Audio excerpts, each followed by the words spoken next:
Good morning, sir. Good morning, all of you.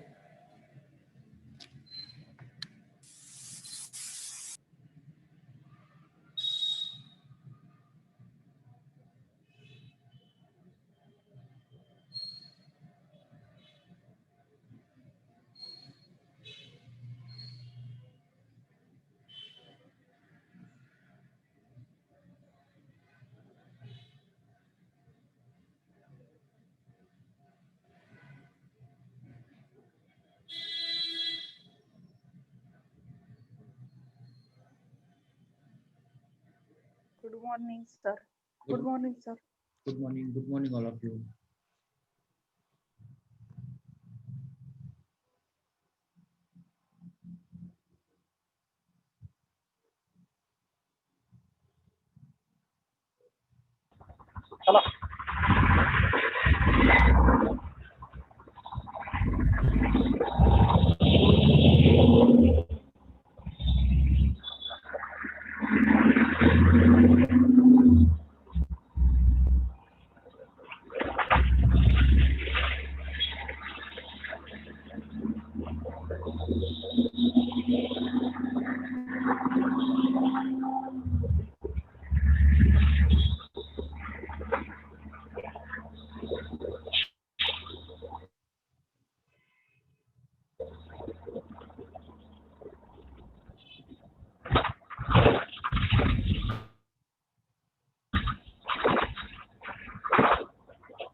Nitin Sharma sir, please mute करा तुमचा.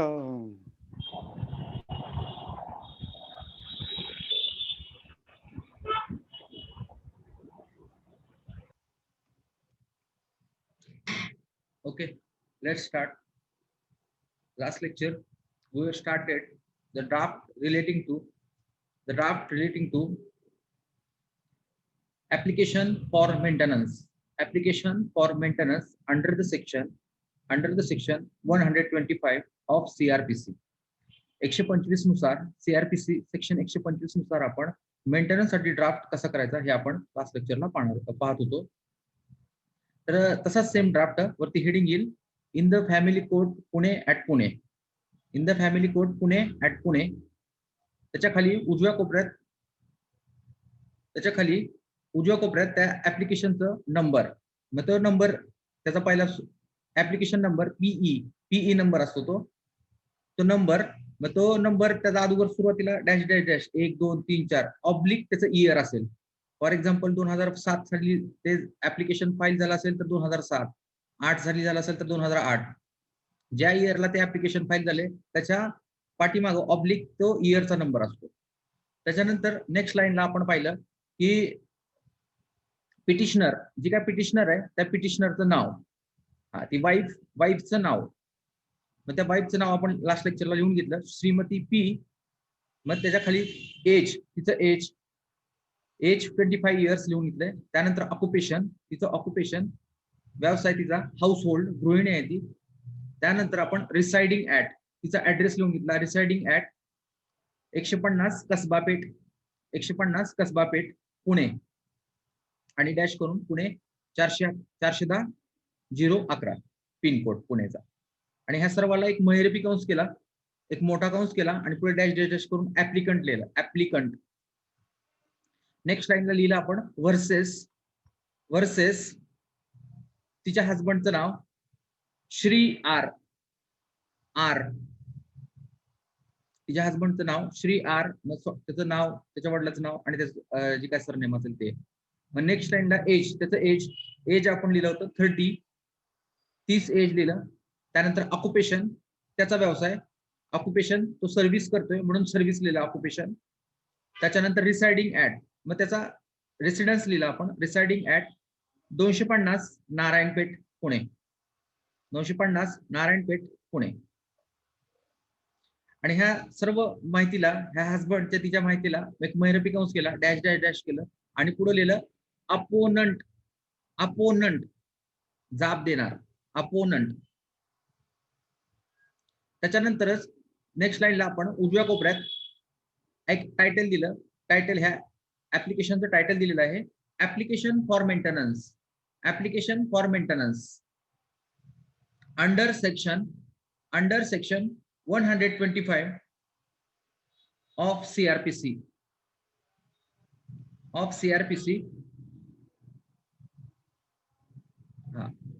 then next line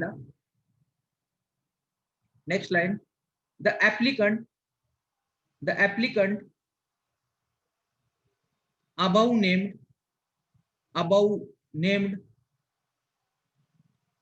named begs, BEGS to state under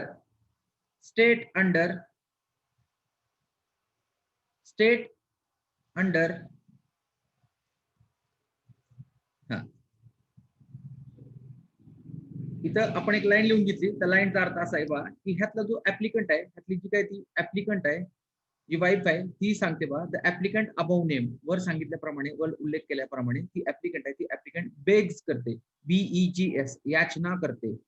मेहरबान कोर्टाला याचना असते, विनंती असते. कधी पण आपण कोर्टाला जर ऍड्रेस करत असेल तर कधी पण विनंतीच्या स्वरूपात किंवा याचना किंवा असं सबमिशन असलं पाहिजे, रिस्पेक्टफुल सबमिशन असलं पाहिजे. तसं इथं ती सांगते above named begs to state as under खालील सांगितल्याप्रमाणे मी याचना करते मेहरबान कोर्टास. First para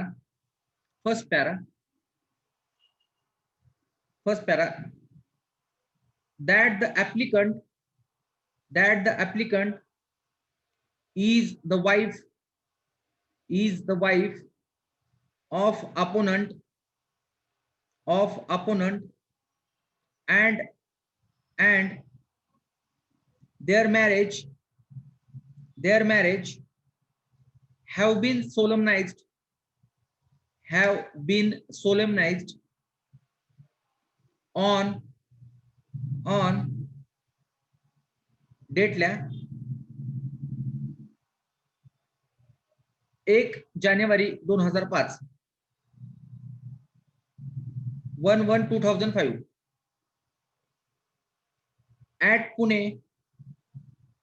at Pune according to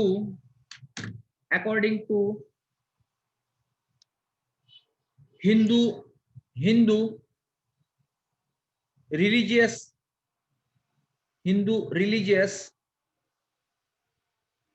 Vedic and ceremonies.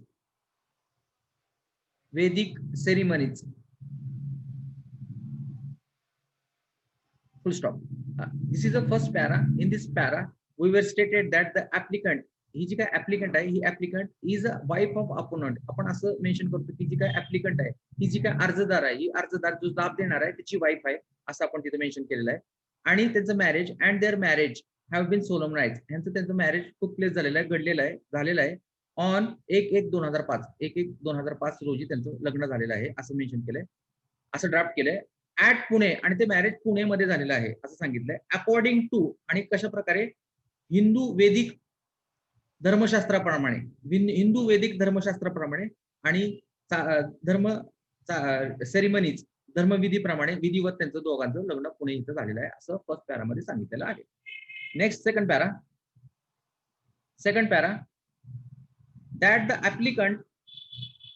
that the applicant before before marriage was known by her maiden name maiden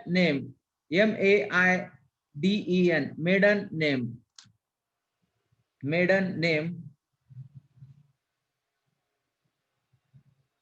B, capital B, full stop, while no change resulted in the name of opponent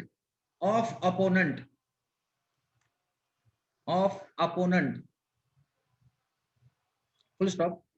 This is the second para, deals with the maiden name of that applicant. ही जी काय applicant आहे, जी काय wife आहे, त्या वाईफचं maiden name काय, म्हणजे maiden name आपण त्याला मराठीत म्हणतो लग्नापूर्वीचं नाव. तिचं लग्नापूर्वीचं नाव काय होतं ते आधी तिथं लिहायचं. मग आपण इथं फॉर एक्झाम्पल म्हणून बी लिहिलेलं आहे, कॅपिटल बी. की तिचं लग्नानंतरचं नाव तर आता आहे त्याचं ऍप्लिकेशन मध्ये, परंतु तिचं लग्नापूर्वीचं पण म्हणजे तिच्या माहेरचं पण नाव इथं मेन्शन करणं गरजेचं आहे. तसं ते आपण सेकंड पॅरामध्ये आपण लिहिलेलं आहे की that the applicant before marriage was known by maiden name. तिला मेडन नेमने काय नावाने ओळखलं जात होतं. त्याचबरोबर त्याच पुढे आपण लिहिले while no change in resulted in the name of opponent, की जो अपोनंट आहे त्याचं लग्न झाल्यानंतर काही नावामध्ये चेंज झालेला नाहीये. Next para number third. Next para number third, that after marriage the parties thereto THER parties thereto cohabited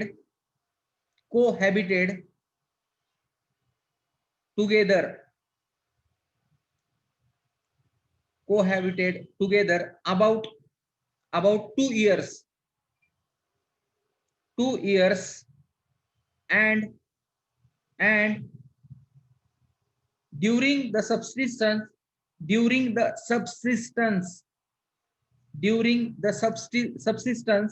of their marriage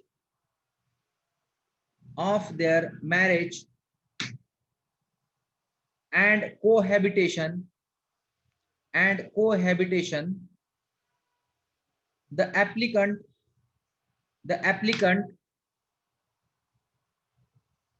begotten no child.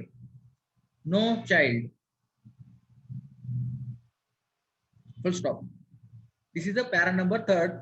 In this para, the applicant drafted that after the marriage of the parties. की 3 number para मध्ये ती applicant असं draft करते की marriage झाल्यानंतर the parties there to वरती सांगितल्याप्रमाणे जे काय पार्टीज आहेत त्या पार्टीज काय झाल्या कोहॅबिटेड टुगेदर, एकत्र सहवास झाला त्यांचा, एकत्र राहण्यास आले ते, एकत्र त्यांचा सहवास झाला, कोहॅबिटेशन झालं त्यांचं, एकत्र राहिले ते टुगेदर अबाउट 2 years, आणि ते 2 वर्ष एकत्र राहिले. And during subsistence of their marriage, आणि ते मॅरेज सबसिस्टन्स होतं, चालू आहे, सबसिस्टन्स अस्तित्वात आहे, आणि त्यावेळेस काय होतं त्यांचं कोहॅबिटेशन होता. कोहॅबिटेशन त्यांचा एकत्रित सहवास होता, एकमेकाला कोहॅबिटेशन होतं. आणि त्या सहवासातून जरी सहवास असला तरी द ऍप्लिकंट बेगॉटन नो चाइल्ड, तरी पण त्यांना चाइल्ड झालेलं नाहीये, मूल झालेलं नाहीये. 2 वर्ष एकत्र राहिले तरी पण त्यांना मूल झालेलं नाहीये. नॉट बेगॉटन चाइल्ड, त्यांना मूल झालेलं नाहीये, असं त्या वाईफनी थर्ड पॅरामध्ये ड्राफ्ट केलेलं आहे. Fourth para, next para,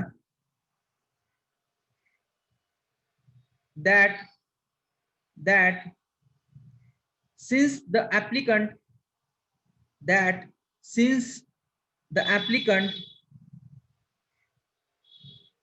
begotten BEGOTEN begotten no child, the opponent and his mother started ill treating TREATING, ill-treating. Opponent and his mother started ill-treating to the applicant and she was always subjected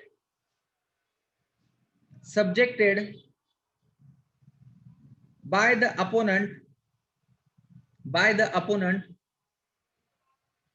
and his mother to physical torture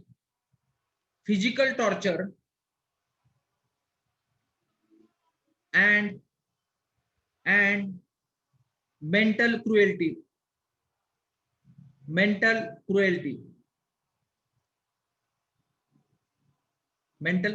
Full stop.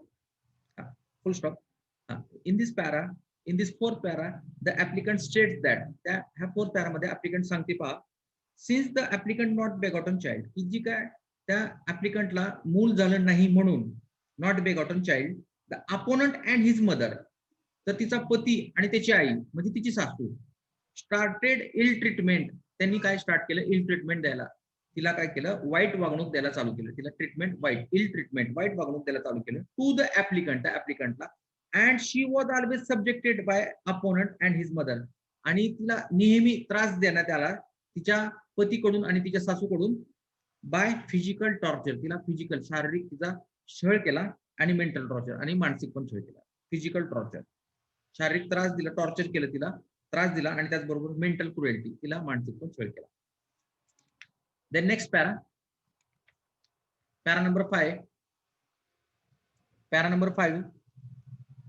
that the applicant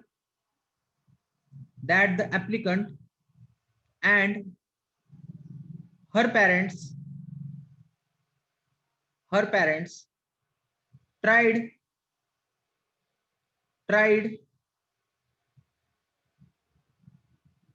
their best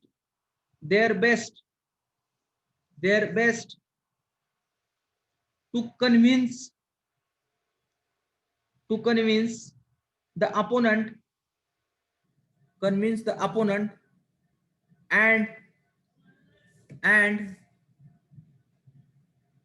and his mother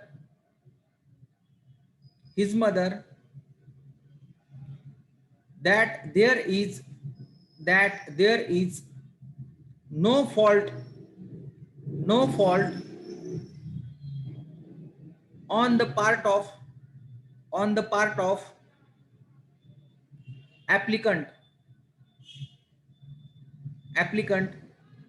for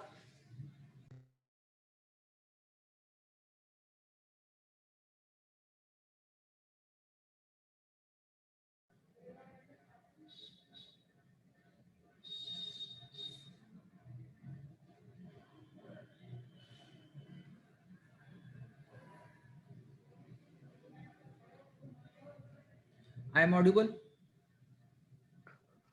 Yes, sir. Okay, let's start. On the part of applicant, no fault on the part of applicant for not begetting child, but the opponent and his mother did not listen to the same.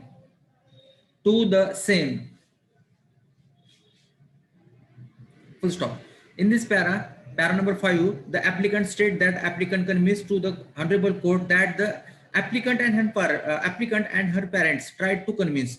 ती अशी सांगते की ती applicant आहे, ती wife आहे, त्या wife आणि तिच्या पॅरेंटने, तिच्या आई वडिलांनी कन्व्हिन्स करायचा प्रयत्न केलेला आहे, कन्व्हिन्स कोणाला केलेला आहे, तिच्या पतीला कन्व्हिन्स केलेला आहे आणि त्याच्या आईला कन्व्हिन्स केलेला आहे the opponent and his mother, तिच्या पतीला आणि तिच्या सासूला, आणि कुणी केलं कन्व्हिन्स, एक तर तिच्या वाईफने ऍप्लिकंटनी केलेलं आहे आणि तिच्या आई वडिलांनी कन्व्हिन्स केलेलं आहे ह्या दोघांना, तिच्या पतीला आणि तिच्या सासूला, that there is no fault on the part of applicant, आणि असं कन्व्हिन्स केलेलं आहे की तिचा काहीही दोष नाहीये, जे काही मूल होत नाहीये त्याच्या पाठीमागं ह्या वाईफचा काही दोष नाही असं कन्व्हिन्स केलेलं आहे तिच्या पॅरेंटने, तिच्या सासूला आणि तिच्या हजबंडला, not begetting the child but the opponent and his mother, परंतु असं कन्व्हिन्स करून सुद्धा तिचा पती आणि तिची आई म्हणजे तिची सासू काय झालेलं आहे, नॉट लिसन, त्यांनी ऐकलेलं नाहीये, तिच्या पतीने आणि तिच्या सासूने त्याचा या दोघांचं ऐकलेलं नाही, not listen to the same, ऐकलेलं नाहीये. Next para para number 6, that on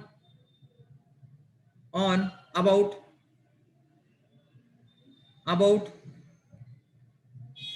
date आहे 2/6/2007 two June 2007,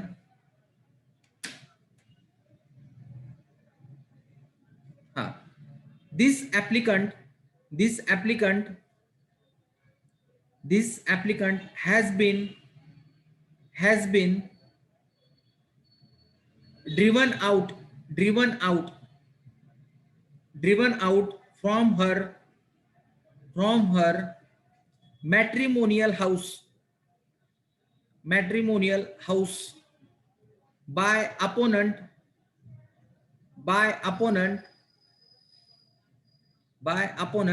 and his mother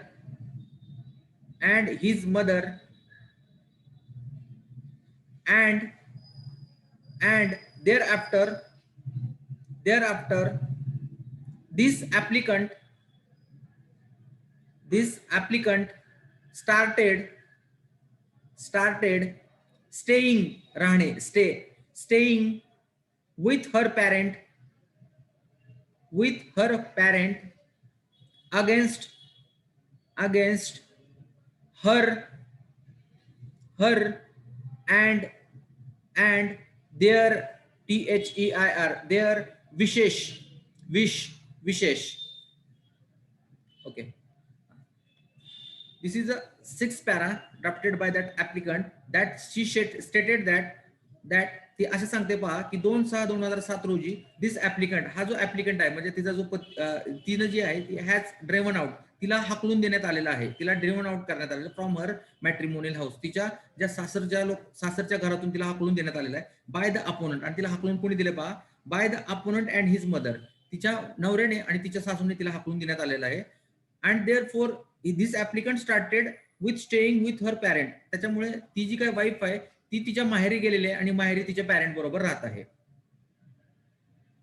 आणि ती राहणं माहेरी ते तिच्या इच्छेच्या विरोधात आहे, विशेषच्या विरोधात आहे, तिच्या विलच्या विरोधात आहे, असा हा 6 पॅरा नंबर सांगतो. नेक्स्ट आहे para number 7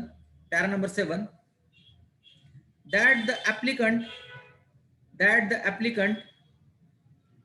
has studied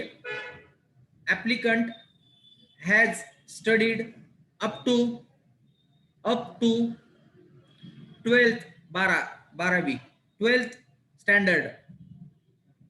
12th standard and unable to maintain herself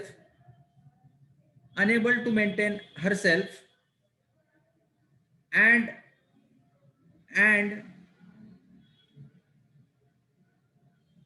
hence this application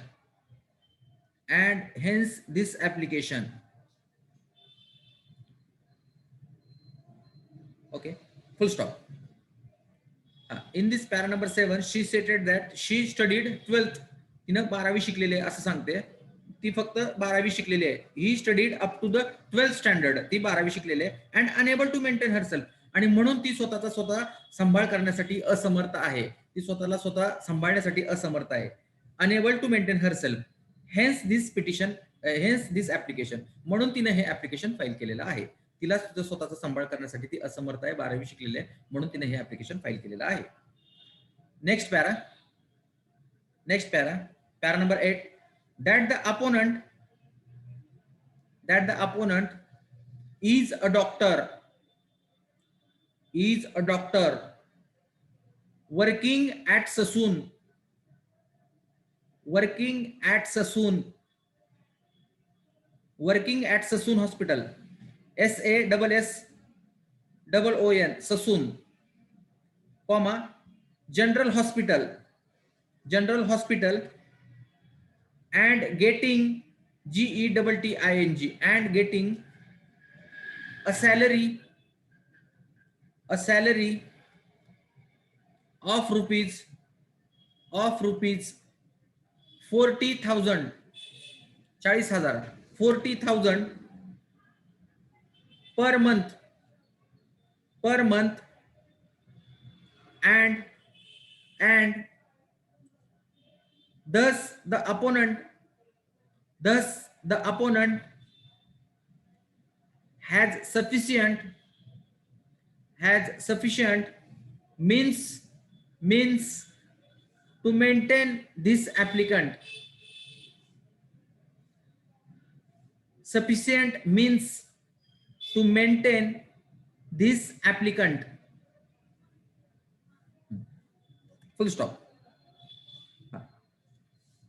In this 8 para she drafted that the opponent, आता ह्या 8 para मध्ये तिने opponent संदर्भात ड्राफ्ट करते आणि असं सांगते पहा की जे opponent म्हणजे तिचा जो पती आहे तो इज अ डॉक्टर, ती अशी ड्राफ्ट करते, अशी सांगते कोर्टाला, असं सबमिशन करते की तिचा जो पती आहे तो पती हा डॉक्टर आहे, working at Sassoon general hospital, आणि त्याचं तो काम करतोय, वर्क करतोय, तो आता इन सर्व्हिस आहे ससून हॉस्पिटलमध्ये, जनरल हॉस्पिटलमध्ये तो वर्क करत आहे, and getting salary of 40,000 rupees, आणि तो आता सध्या तो 40,000 पर मंथ सॅलरी तो गेटिंग करतो, तो अर्न करतोय 40,000 पर मंथ. दस अपोनंट हॅज अ सफिशियंट मेंट, म्हणून तिने अशी सांगते की ह्या अपोनंट कडे योग्य अशी पुरेशी साधनं आहेत. सफिशियंट मीन्स योग्य अशी पुरेशी साधनं आहेत टू मेंटेन दिस ऍप्लिकंट, म्हणून तिच्या पतीने तिला मेंटेन करण्यासाठी तो सक्षम आहे असं ती तिथं ड्राफ्ट करते 8 नंबर पॅरामध्ये, की तिचा पती तिला सांभाळण्यासाठी सक्षम आहे, कारण तो डॉक्टर आहे, तो ससून हॉस्पिटलमध्ये, ससून जनरल हॉस्पिटलमध्ये वर्क करतो आणि मंथली 40,000 पेमेंट घेतोय. Next para number 9, para number 9, that even though the opponent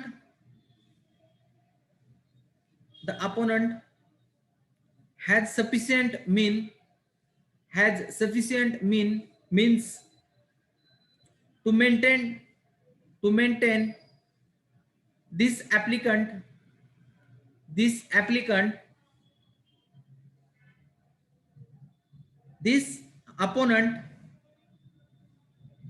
this opponent has refused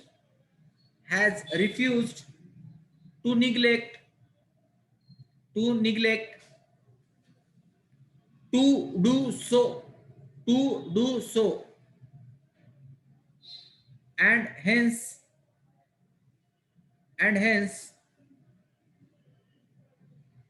this application full stop.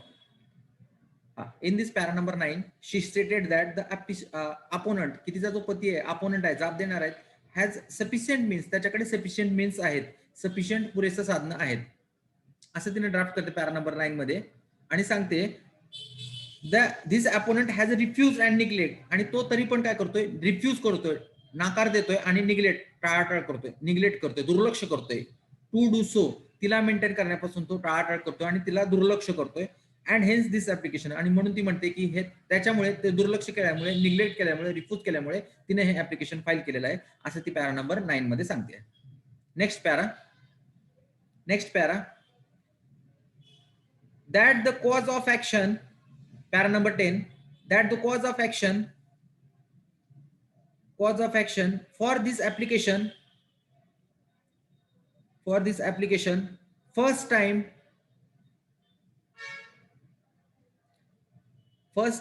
arose, arose on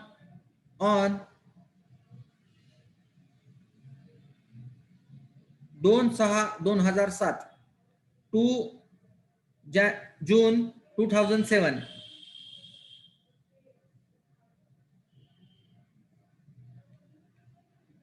and the same has since then been arising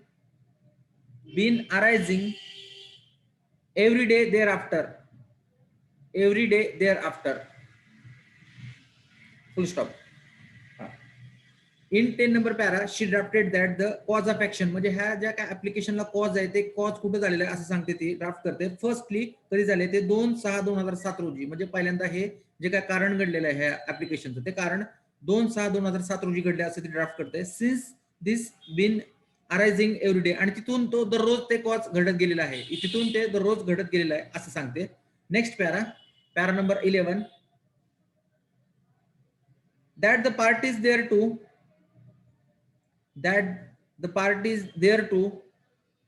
are residing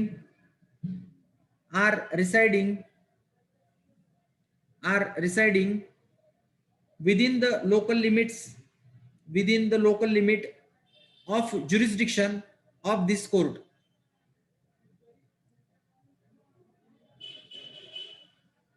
Local limit of jurisdiction of this court, and hence this honorable court has a jurisdiction to try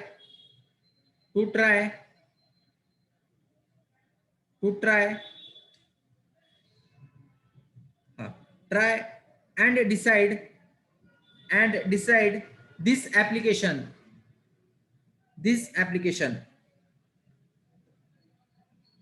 Full stop. In para number 11 she stated that ती अशी draft करते पहा की हे जे काय court आहे ह्या कोर्टाच्या ज्युरिडिक्शन मध्ये हे पार्टीज आहेत, ह्या पार्टी दोन्ही कोर्टाच्या ज्युरिडिक्शन मध्ये राहतात, म्हणून ह्या कोर्टाला ज्युरिडिक्शन आहे की हे कोर्ट काय करू शकतं, ते पिटिशन ऍडमिट करू घेऊ शकतं, ते पिटिशन ट्राय करू शकतं, चालवू शकतं, आणि हेच पिटिशन मध्ये कोर्ट निकाल देऊ शकतं, डिसाइड करू शकतं, निर्णय देऊ शकतो, असं कोर्टाला ज्युरिडिक्शन आहे, असं कोर्टाला न्याय क्षेत्र आहे, असं ह्या पॅरा नंबर 11 मध्ये ती सांगते. Next para number 12, that this application being chargeable with a fixed court stamp fee, the same is paid therewith.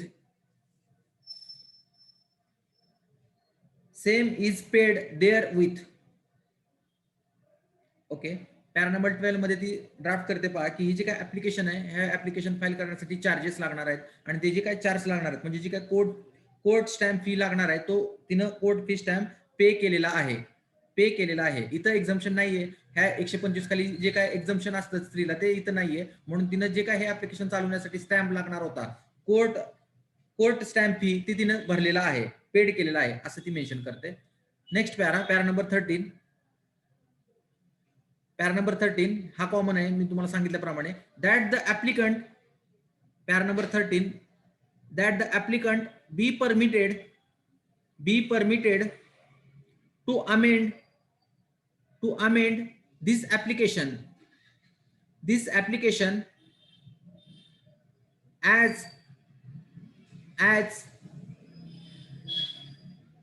and when necessary to do so. Okay. Para number 30 मध्ये ती ड्राफ्ट करते बा की जेव्हा गरज पडेल तेव्हा ती अमेंड करू शकेल अशी परमिशन मागते. अमेंड दिस ऍप्लिकेशन, जसं तिला दुरुस्त करायची गरज पडली असेल तर ती त्यावेळेस दुरुस्ती करेल अशी परमिशन कोर्टाकडे मागते. Para number last para number 14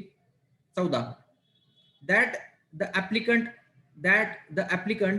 therefore prayer clause last, that the applicant therefore prayed prayed that prayer clause विनंती करतो कोर्टाला that आणि डॅश करा आणि नेक्स्ट लाईनला small a the opponent small a, the opponent be ordered to pay maintenance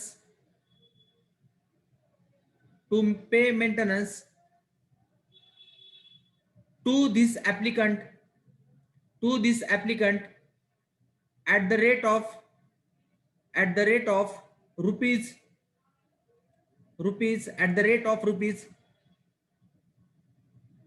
10,000 10,000 per month from date of filing this application.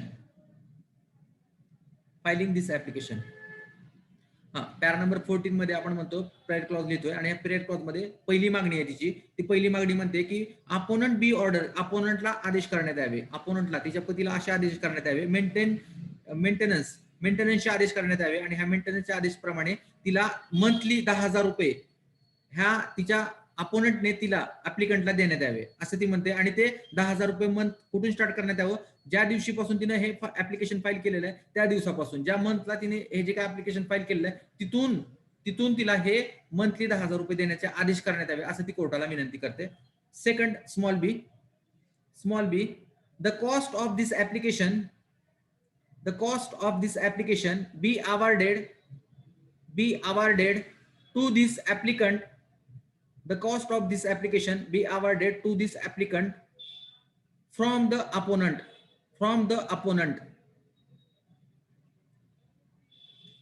B second मागणी आहे तिची की हे जे काय कॉस्ट झालेली आहे, हे जे काय ऍप्लिकेशन फाईल करण्यासाठी खर्च झालेला आहे तो खर्च ह्या अपोनेंटने म्हणजे तिच्या पतीने तिला देण्यात यावा असं कोर्टाने आदेश करावे अशी ती विनंती करते.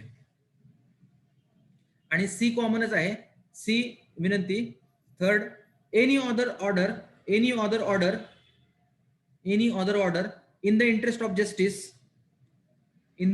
justice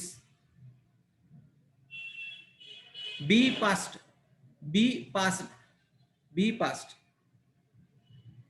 त्याच्या खाली उजव्या कोपऱ्यात सिग्नेचर ऍप्लिकंट सिग्नेचर आणि डाव्या कोपऱ्यात पुणे प्लेस पुणे आणि त्याच्या खाली डेट, हे ज्या दिवशी फाईल केले त्या दिवशीची डेट 2007, म्हणजे ज्या दिवशी तिने फाईल केले त्या दिवशीची डेट. आणि लास्टला मध्यभागी व्हेरिफिकेशन नाव द्या. व्हेरिफिकेशन नेक्स्ट लाईनला व्हेरिफिकेशन, आणि व्हेरिफिकेशन मध्ये हे सेमच असणार आहे. आय श्रीमती पी जे आपण ऍप्लिकेशन मध्ये ते नाव तिचं एज वगैरे लिहिलं ते सर्व इथं लिहायचं. Age 25, occupation household, residing at 150 Shukrawar पेठ पुणे, जे आपण ऍप्लिकेशन लिहिताना सुरुवातीला लिहिलं होतं ते सर्व ऍप्लिकेशनचं पूर्ण माहिती इथं लिहायची. Do hair by state solemn SOLEMN solemn affirmation that the content of above application are true and correct to the best of my knowledge and belief.